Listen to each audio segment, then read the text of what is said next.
काय भावना आहेत आपल्या? नाही, खरं तर लहानपणापासून थापलिंगच्या जत्रेला येतो. आमचा बैलगाडा या घाटात असायचा, तेव्हापासूनच्या आठवणी आहेत. आणि आज पुन्हा त्या आठवणी जाग्या होतात. हा खरंच आनंदाचा गोष्ट आहे की सगळ्या भाविकांबरोबर हा यात्रोत्सवाचा आनंद लुटता येतोय. अ, बैलगाडा शर्यतीचा मुद्दा आपण संसदेमध्ये मोठ्या प्रमाणात घेतला.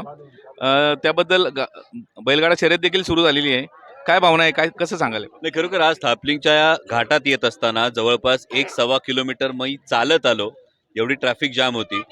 संसदेमध्ये सातत्यानं ही भूमिका मी मांडत होतो की आतापर्यंत केवळ परंपरा आहे, केवळ परंपरा हे जे म्हटलं जातं, यामध्ये फार मोठं एक अर्थकारण आहे, ग्रामीण भागाचं एक अर्थकारण आहे. आणि ही गोष्ट मांडत होतो. येताना ट्रान्सपोर्टर असतील किंवा हे सगळे छोटे मोठे हॉटेल व्यावसायिक असतील, हे आवर्जून सांगत होते की यामध्ये फार मोठा फरक अर्थकारणाचा बैलगाडा शर्यत सुरू झाल्यामुळे पडलाय. जी गोष्ट आपण हिरिरीनं मांडत होतो, ती गोष्ट प्रत्यक्षात येताना बघणं हा खरोखर एक खूप सुखद अनुभव होता. महाराष्ट्राचे उपमुख्यमंत्री अजितदादा पवार काल जुन्नर तालुक्यात आले होते. तर त्यांनी म्हणजे म्हणावं तसं किंवा त्यांना आता सध्या जो जो प्रचलित आहे मराठा आरक्षणाचा, तर काही आपल्या कार्यकर्त्यांनी त्यांना काळे झेंडे दाखवले. काय काय सांगाल याबद्दल? तर मराठा आरक्षणाच्या संदर्भामध्ये मनोज जरांगे पाटीलजी यांनी जेव्हा उपोषण केलं होतं, तेव्हा सरकारनं त्यांना काही आश्वासनं दिली होती. आणि एकूण जर आपण सगळ्या बातम्या पाहिल्या तरी आश्वासनांची पूर्तता करण्यात कुठेतरी सरकार कमी पडलंय. आणि या पार्श्वभूमीवर जर काही विधानं ही मराठा बांधवांना पसंत पडली नाही, तर त्याचा हा उद्रेक हा नक्की होणार. जो काल खरं तर मला वाटतं की मान्य अजितदादांच्या कुठल्या तरी विधानावर आमचे मराठा बांधव हे नाराज होते. परंतु काल आदरणीय दादा जुन्नर तालुक्यात असताना ही फार मोठी अपेक्षा सर्वसामान्य शेतकऱ्यांची होती की कांदा निर्यात बंदीविषयी महाराष्ट्र सरकार केंद्र सरकारकडे काय भूमिका मांडणार आहे, ही गोष्ट ठामपणे मांडावी. आज जवळपास महिना उलटून गेलाय. कांदा उत्पादक शेतकऱ्याचं अपरिमित नुकसान झालंय.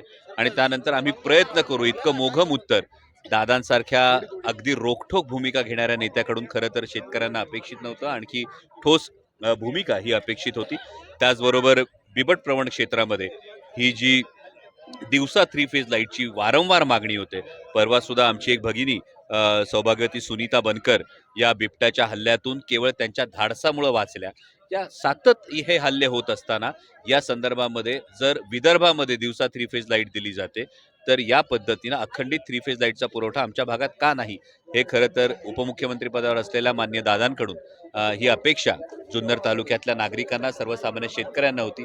परंतु ती अपेक्षा पूर्ण झाली नाही, हे खेदानं नमूद करावं लागेल. दादा, खरं तर काल अजितदादा या ठिकाणी जेव्हा आले होते तेव्हा मराठा आरक्षणासंदर्भात ज्या आंदोलकांनी काळे झेंडे दाखवले किंवा ज्यांनी त्या संदर्भात आवाज उठवला, त्यांना आळेफाटा पोलीस स्टेशनमध्ये डांबून ठेवण्यात आलं होतं. हक्कासाठी मागणी करत असताना अशा पद्धतीने डांबून ठेवलं जाते. त्यांनी तीव्र भावना त्यावर व्यक्त केली. आपण काय सांगाल? नाही, या संदर्भामध्ये जी काही कायदेशीर कारवाई करण्यात आली त्याची पार्श्वभूमी जर आपण बघितली तर मराठा आरक्षण हे अत्यंत गरजेची गोष्ट आहे. ही सरकारनं जी प्रॉमिस केलेली गोष्ट आहे, सरकारनं त्यांचं आश्वासन हे पूर्ण केलंच पाहिजे. आणि या संदर्भामध्ये सरकारने जी काही चर्चा केली होती, जी आश्वासनं दिली होती, या आश्वासनाची कुठेतरी पूर्तता होत नाहीये असं दिसतंय, जी सगळं समोर चित्र आहे. त्यामुळे सरकारनं तातडीनं यावर एक कायमस्वरूपी आणि टिकेल, सर्व निकषांवर टिकेल अशा पद्धतीचं आरक्षण हे सरकारनं देणं सरकारचं कर्तव्य आहे. एक फक्त शेवटचा प्रश्न आहे. जुन्नर तालुक्याचे आमदार अतुलजी बेनके यांनी जी तटस्थ भूमिका मागच्या काही दिवसांमध्ये घेतली होती, काल ती स्पष्ट झाली. त्यांनी अजितदादांच्या गटामध्ये प्रवेश केलाय. तुम्ही शरद पवार साहेबांच्या गटामध्ये आहात. दोघंही शिलेदार एकाच तालुक्यातले आहात. काय सांगाल? हे बघा, ही प्रत्येकाची राजकीय भूमिका प्रत्येक जण आपापल्या गोष्टीनुसार घेतो. माननीय आमदार अतुलजी बेनके यांनी का भूमिका घेतली याविषयी मी भाष्य करणं उचित ठरणार नाही. आणि मी का भूमिका घेतली हे मी सांगू शकतो. कारण मला असं वाटतं की कुठेतरी मांडलिकत्व पत्करून मान झुकवण्यापेक्षा माझ्या शेतकरी बांधवांसाठी, माझ्या सर्वसामान्यांसाठी मला दिल्लीच्या तख्तासमोर भांडणं हे मला पसंत आहे. आणि म्हणून ही भूमिका ही तत्वांसाठी लढण्याची ही मी घेतलेली आहे. आणि माझ्या भूमिकेविषयी मी सांगू शकतो, इतरांच्या भूमिकेविषयी मी बोलणं उचित आहे. दादा, ज्या ठिकाणी आता तुम्ही आलात आपल्या बाजूला देवदत्तजी निकम बसलेत. खरं तर ह्या परिसरातली जी सगळी गावं आहेत ही अतिशय आशेने त्यांच्याकडे पाहत आहेत. आंबेगाव तालुका त्यांच्याकडे मोठ्या आशेने पाहतोय. तुम्ही मगाशी बोलता बोलता अतिशय सूचक वक्तव्य केलं. काय सांगाल देवदत्तजी निकमांबद्दल? त्यांची लोकप्रियता दिवसेंदिवस फारशी गेला पोहोचते. मी तुम्हाला अशी विनंती करेन की देवदत्त निकम यांच्याकडे केवळ आंबेगाव तालुका म्हणून पाहू नका. सर्वसामान्य शेतकऱ्यांच्या प्रश्नांची जाण असणारं एक अत्यंत उभरतं नेतृत्व म्हणजे देवदत्तजी निकम आहेत. तुम्ही मंचर कृषी उत्पन्न बाजार समितीमध्ये सुद्धा ज्या पद्धतीनं शेतकरी जो हाडाचा शेतकरी तोच ही भूमिका घेऊ शकतो की अवघ्या 40 रुपयात पोटभर जेवण, म्हणजे माझ्या शेतकरी बांधवांचा हा सर्वसामान्यांचा विचार करणं जे असेल हे निकम साहेबांनी मग भीमाशंकर सहकारी कारखान्याचा चेअरमन असताना त्यांनी कारखान्याला लावलेली एक शिस्त असेल, त्याचबरोबर कृषी उत्पन्न बाजार समितीचे सभापती असताना त्यांनी केलेले उपक्रम असतील, सर्वसामान्य शेतकऱ्यांच्या प्रश्न समजून घेऊन त्या दृष्टीनं सातत्यानं काम करणारं हे नेतृत्व आहे. आणि त्यामुळं केवळ आंबेगाव तालुक्याच्याच नाही तर राष्ट्रवादी काँग्रेस पक्षाच्या सुद्धा देवदत्तजी निकम यांच्याकडून फार मोठ्या आशा आहेत.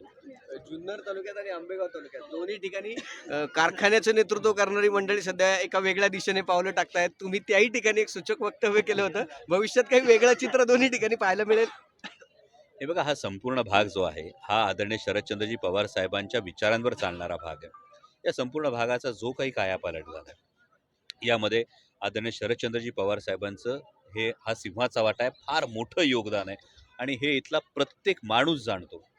आणि येणाऱ्या काळामध्ये या प्रत्येकाला ही आदरणीय पवार साहेबांविषयी जी कृतज्ञता आहे ही कृतज्ञता व्यक्त करण्याची संधी आहे. त्यामुळे आदरणीय पवार साहेब जो काही निर्णय घेतील, जी काही दिशा देतील त्या दृष्टीने आम्ही पावलं टाकू. तर कुतूहलाचा प्रश्न आहे फक्त अगदी शेवटचा घेतो. नाही, दिवसभर तुम्ही खूप व्याप असतो, खूप फिरता, तरी भेटलेल्या प्रत्येक प्रत्येकाशी बोलताना तुमच्या चेहऱ्यावरची एक वेगळी स्माईल असते. त्याचं नेमकं रहस्य काय आहे? हे बघा, मी कोणती राजकीय पार्श्वभूमी नसलेला एक सर्वसाधारण शेतकरी कुटुंबातला व्यक्ती आहे. माझ्याकडे ना कुठला कारखाना आहे, माझ्याकडे ना कुठली बँक आहे, माझी ना कुठली परदेशात कंपनी आहे. त्यामुळे जी काही संपत्ती आहे ही सर्वसामान्य माणसांचं जे प्रेम आहे हीच संपत्ती आहे. आणि ही माणसं जितक्या आपुलकीने मला भेटतात, मला वाटतं यांचं ही आपुलकी मला आणखी ऊर्जा देते. इतकी सोपी गोष्ट आहे. थँक्यू. धन्यवाद.